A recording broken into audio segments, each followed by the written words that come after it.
Yes, people. It's your boy LP Coach, and I am back. Few technical issues last night. Internet was acting up, but we're going straight in. Let's go, buddy. EPL roundup. Yes, we're gonna go straight into it. Don't forget to like, comment, share, subscribe, all of that good stuff. Let me know how you guys are feeling about the weekend. We got the dreaded international break coming up. Gives me a bit of time as well to prepare, get a lot of stuff done over the next 2 weeks, get out some more content, talk about some different stories, not just EPL, dove into see what young ballers are out there doing their thing. Let me know what kind of young baller you think I should be watching. It doesn't have to be in England, could be in a different country.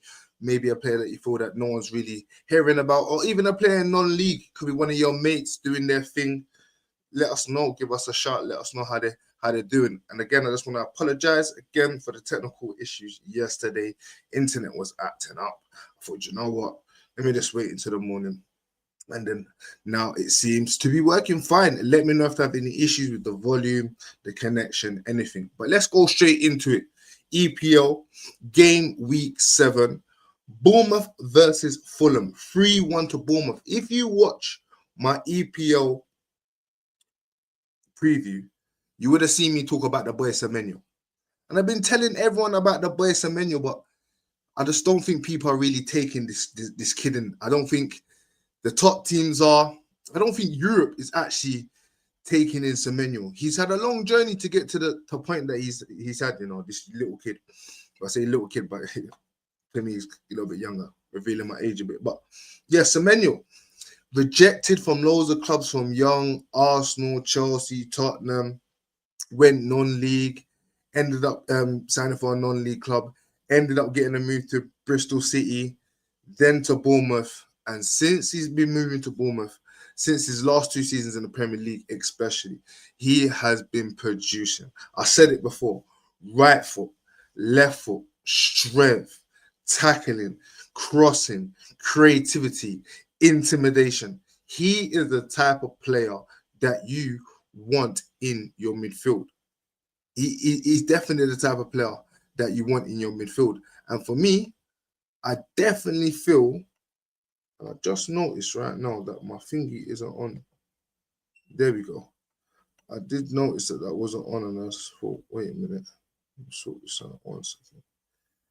Take that thing off because I don't even understand why that's there. But yeah, Semenyo, amazing player. A player that I feel if he continues on the trajectory that he has, Bournemouth are going to have a very difficult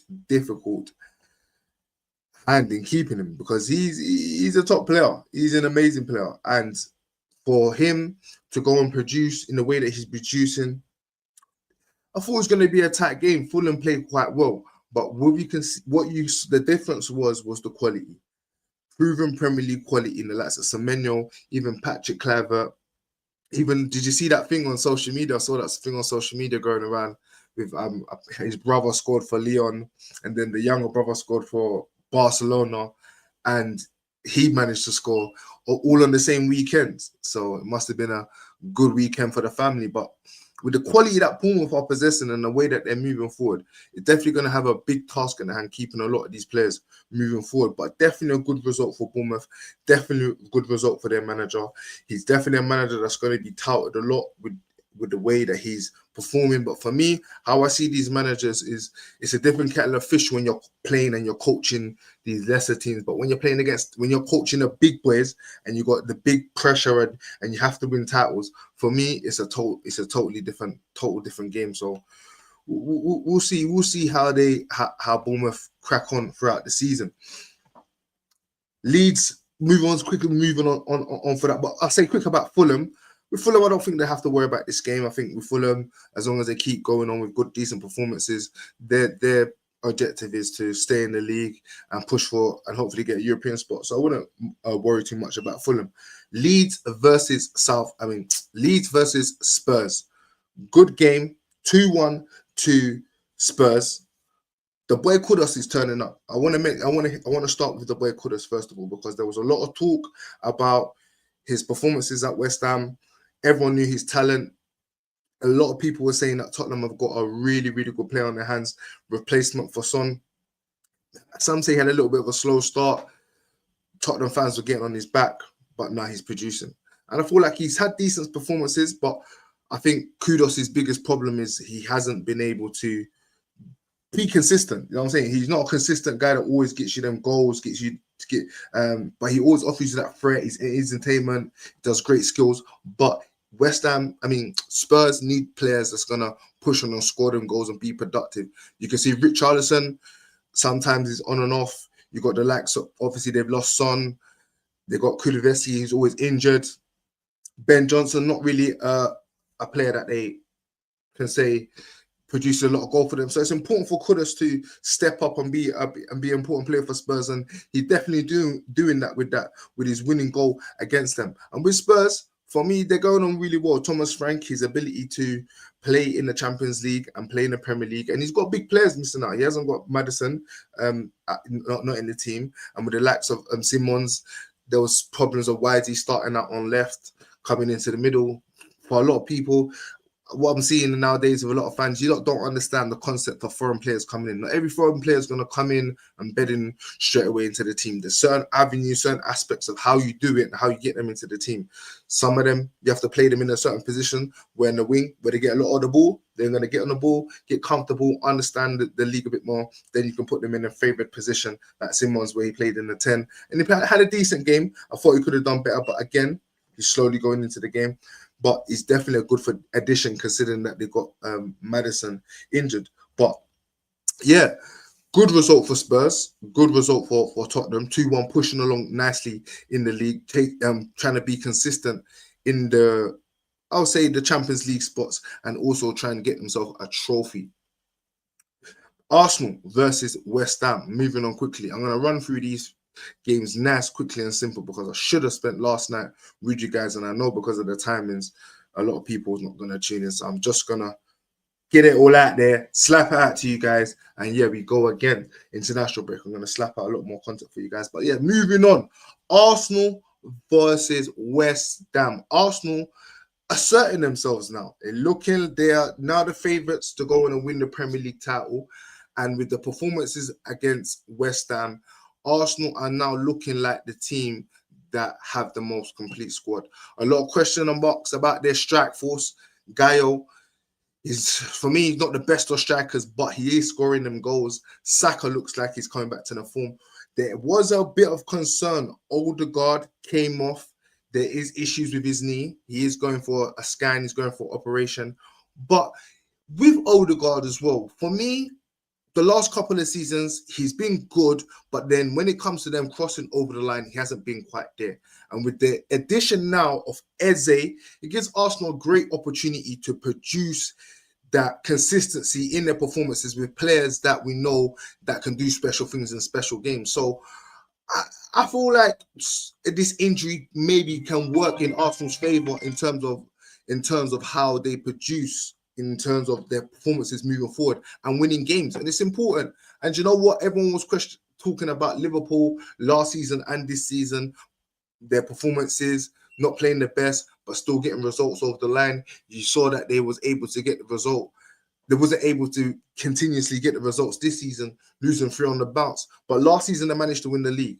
And with Arsenal, we all know that they're good defensively. They've added in their attacking areas. Some would say now they got one of the best squads in the league. So this is going to be an important season for Arsenal. Liverpool quite not on song. Man City getting back to their best. We have underdog challengers, likes of maybe Tottenham, maybe a Chelsea. We'll see how that works out. Even Man United, I may dare say. But Arsenal definitely now looking like the team that should go on and win the title. And hey, they've been having this pressure for the last 2 years, and some will say that this is the biggest thing that Arsenal fans and the club struggle to deal with, when there's too much pressure, when they are expected to go and win the titles, that maybe they don't quite have that mentality. And people soon say the question marks about the fans, because the fans do move a bit crazy with it, Christmas tops, all of that malarkey. But we'll see. We'll see how they move along slowly in the league, and we'll see how they can continue with their consistency. My boys, my team, United, 2-0 against Sunderland. I'm happy for the victory, happy for the performance. It's been a difficult couple of weeks for Manchester United fans with Amarin. Some question marks his tenure, question mark the system, question mark the players. And it was a good victory. 2 goals, Sesko, 2 goals in 2 games, managing to do his thing again. And for me, it's important that Man United got this victory going into the international break because, boy, man couldn't deal with the group chat if Man United didn't manage to get that victory.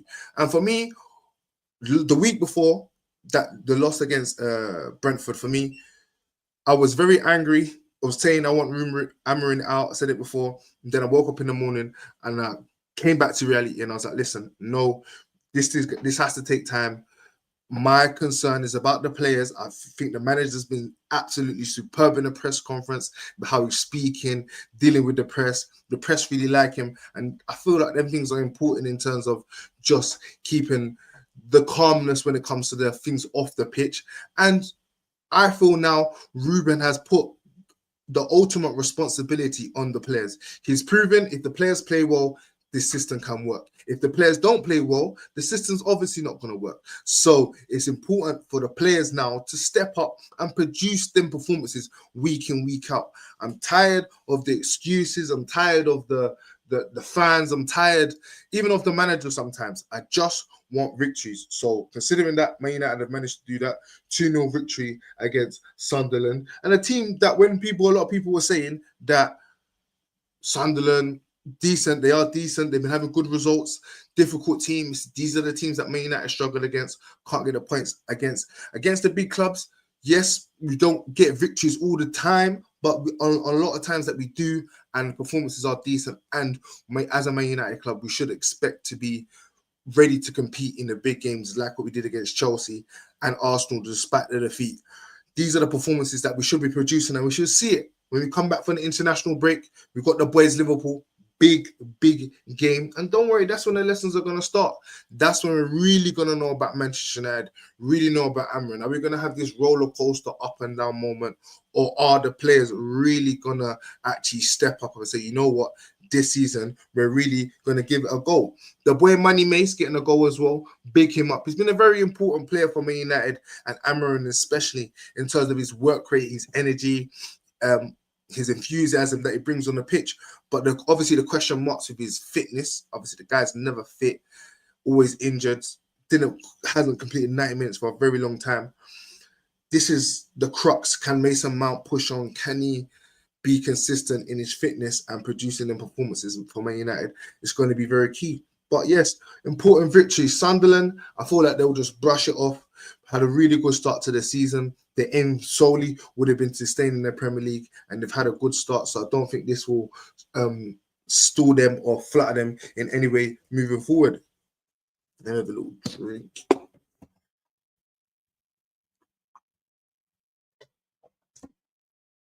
Yes, I should have started off with this one, but I thought let me just list it all out. But Chelsea versus Liverpool, 2-1. Big game in terms of the course of the title race. Estavio with the winning goal, Caicedo with the opening goal. What a smash from Caicedo, I must admit. Some people saying Caicedo now is one of the best players in the Premier League. Well, the best midfielder in the Premier League, I should say. I do very much question mark that. If we're going to be talking about Caicedo being the best midfielder in the Premier League, then Bruno Fernandes is absolutely, without shadow of a doubt, the best midfielder in the Premier League. For me, if we're talking about Caicedo in that bracket, Bruno's much better than him. But yeah, back to Chelsea and the Liverpool game. Really good performance from Chelsea. Some could say that, some could say not quite a good performance from Liverpool again, but Chelsea managed to go on and get the victory. A little bit of question marks about Maresca in the last couple of weeks in the system, but they managed to get the victory. For me, Liverpool have a lot to do in terms of players gelling into their squad. They're getting a lot of pressure now because people are saying, oh, this is his team. Oh, look what's happening now. He's not a top manager, this and that. But then look how long it took Klopp to get to where he needed to get to. Yes, last season he's built that way, he has that quality around him. But again, look at someone like Pep Guardiola making a change, differences in the squad. You're going to get struggles. You're going to get a little bit of teething problems, that they will say. So this might be the biggest reason as to why, again, Arsenal might be in the ascendancy of winning the league. But boy, Liverpool have to step up. I don't think that the players are playing poor. I just think that the players are not playing at the level that they expected. But this is also expected in a team that's just gelling. So for Liverpool fans, I wouldn't be too concerned, and I would be more enthusiastic to say that, listen, all right, cool. The performances are quite there. I can see the quality is just not quite gelling. Because when it does gel, you'll get back to that consistency and be fighting for that title. But me as a Liverpool fan, I hope that you don't. I hope that it sinks. I hope that everything crumbles and you sack the manager, all that. I wish all of that at Liverpool. But if they do manage to get it right, then it's going to be a long season. And right now it's looking like Arsenal are ahead in the title race in terms of their momentum, but it's the Premier League. We all know, man, these things can change very quickly, very swiftly. And so again, 2-1. It's Starvio. The boy is Starvio. I did say let's watch out for him. Let's see how he's going to produce. And for me, he's had a very good start to the season. Let's not cut any corners here. He's been terrific. He's managed to handle the pace. He's managed to handle the physicality, and you can actually see that he's starting to fill out. He's starting to get a lot bigger. Definitely, when I was looking at Palmares or wherever he was before, he definitely looked quite slim, quite slender. But now he's starting to bulk up. He's looking like he's loving the physicality of the Premier League. He's scoring important goals. So this bodes well for him moving on in his journey in becoming an established elite European player for Chelsea and Brazil. So yeah, big up Estavio, good start. Expect to see a lot more.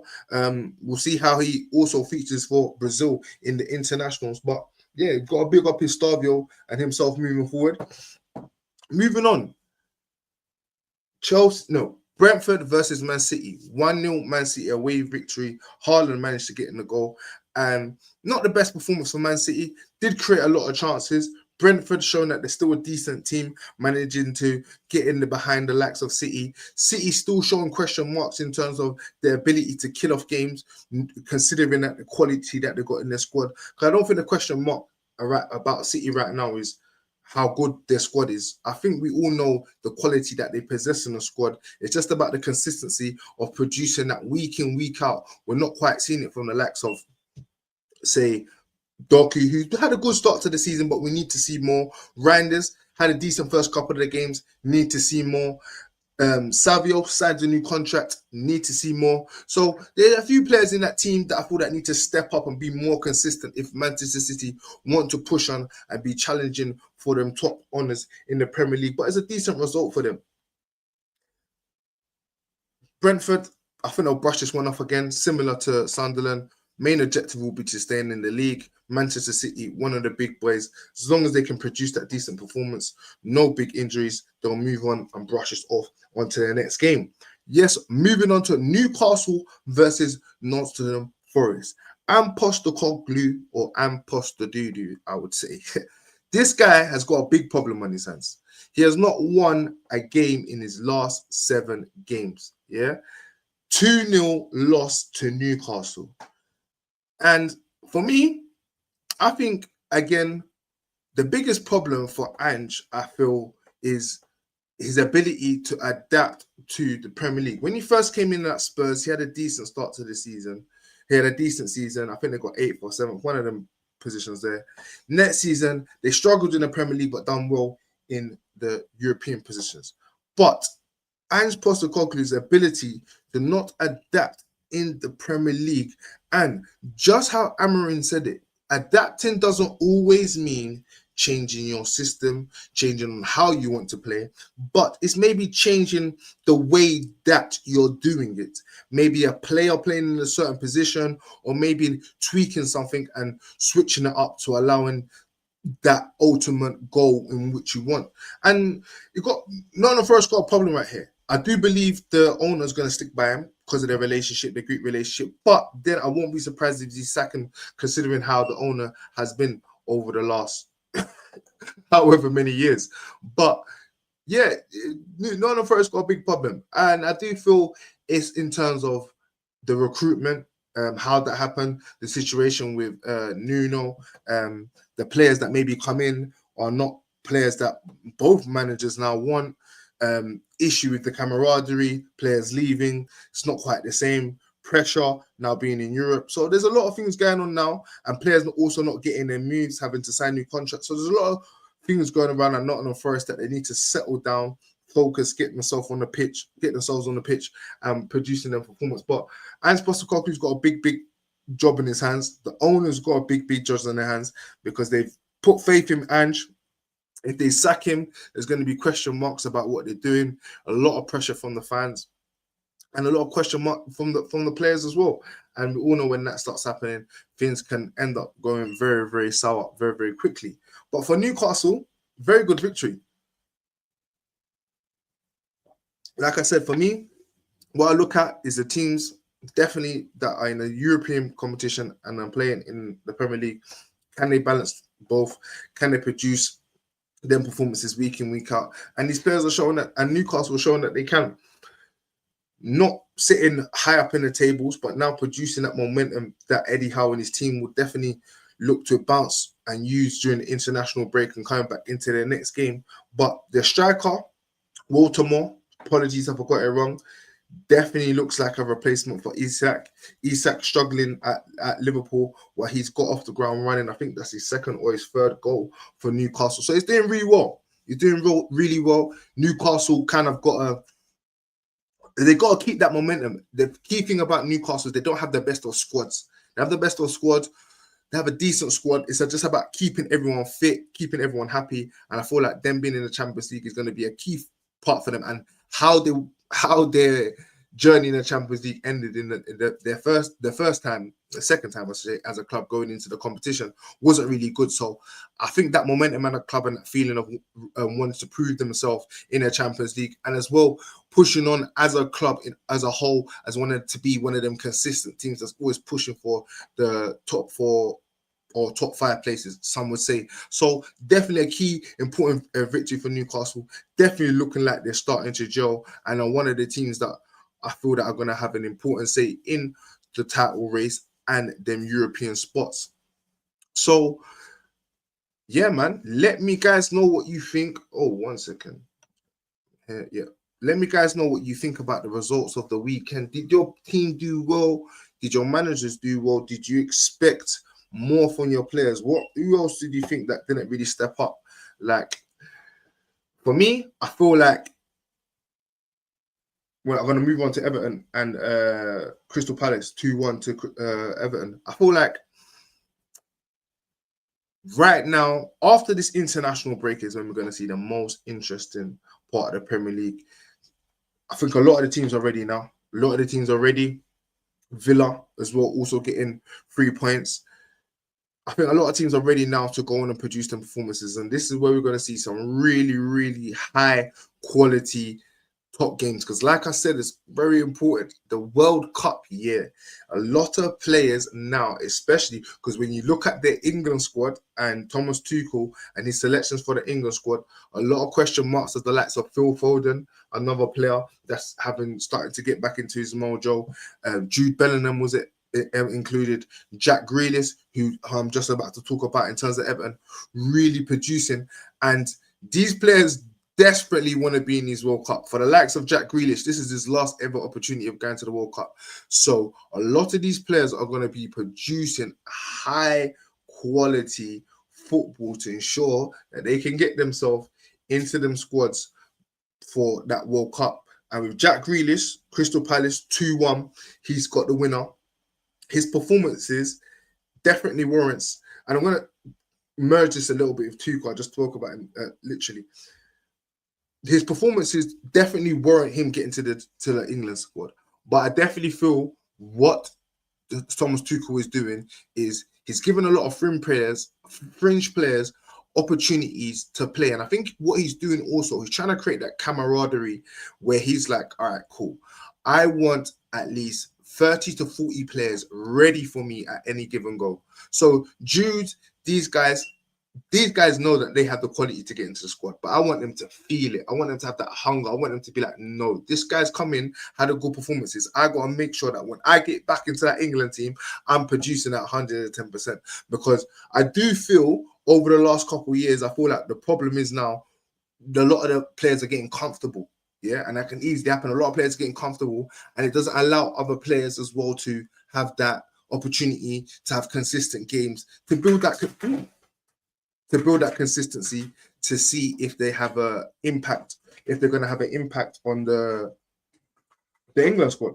So that's just a little bit about that. I'll probably talk about that more during the week. Apologies. I'll probably talk about that more during the week. I have a little video on that. But yeah, 2-1 Crystal Palace. 2-1 to Everton versus Crystal Palace. Crystal Palace's unbeaten run is gone. Unbeaten in 18 games. And I did say, if you watch my Premier EPO preview, was it preview? Yeah, preview of the season. Predictions, sorry. I would have told you, you would have seen that I did say Everton at home is going to be a tough place for anyone to go to. I saw something very interesting about Everton. I don't know if I mentioned it before, but I'll say it again. This is one of the reasons why. You see, when it comes to Everton and Liverpool, did you know that 80% of the people that go and see Everton games are from Liverpool? And only 20% of the people that go and watch Liverpool games are from Liverpool. That is very interesting. And what I also knew, what I don't want to get into the conflicts, and I might even get this wrong, is I'm not going to say which one is which, but many years ago, Everton versus Liverpool used to be Catholics and Protestants. One of them used to be other, so it used to be a religious thing. And I was like, oh, that's quite interesting. So it's rooted from a very long time ago. But for me, I feel like that's why Everton are going to be very hard to play against at home, very difficult places for teams to go, simply because their fans, the atmosphere that they're going to create, and the energy that's going to give the players and the manager, David Moyes, very good manager.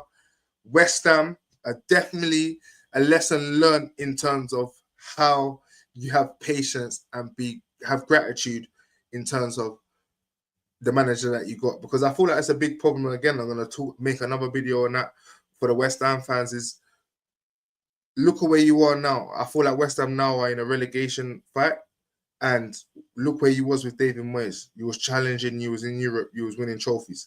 And let this be a lesson not only to West Ham but other smaller clubs. When you start achieving, just relax, enjoy, have patience, because things take time, things don't last forever. When you start wanting things too quickly and you start being a bit impatient,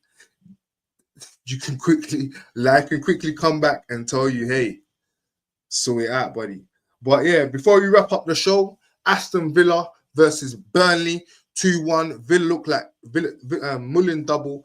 Villa look like they're back on their perch. Also, again, it's important for Villa in terms of their struggle in the start of the season. And I look as well, players like Ollie Watkins missing out on the England squad. Definitely lost opportunity for him to be going to the World Cup. So he definitely needs to step up and be producing for Villa. Man City, no, I've been done that. Wolves versus Brighton, 1-1. Wolves looking like they're rock bottom, looking like they're going to get relegated. They might be one of the teams to replace the relegated teams and break that curse, but it doesn't look good for them. Brighton had a decent game. I thought we'd be disappointed with the point, but happy they didn't lose. But yeah, that's it, guys, man. I'm going to wrap this one up. Thanks you guys for joining, especially the last stream. The last stream that I've done was really good, and I feel and I appreciate everyone that locked in, commented, liked up the thing. I appreciate everyone getting involved. Yes, people, don't forget to like, comment, share, subscribe. I will be here Thursday, 10 o'clock.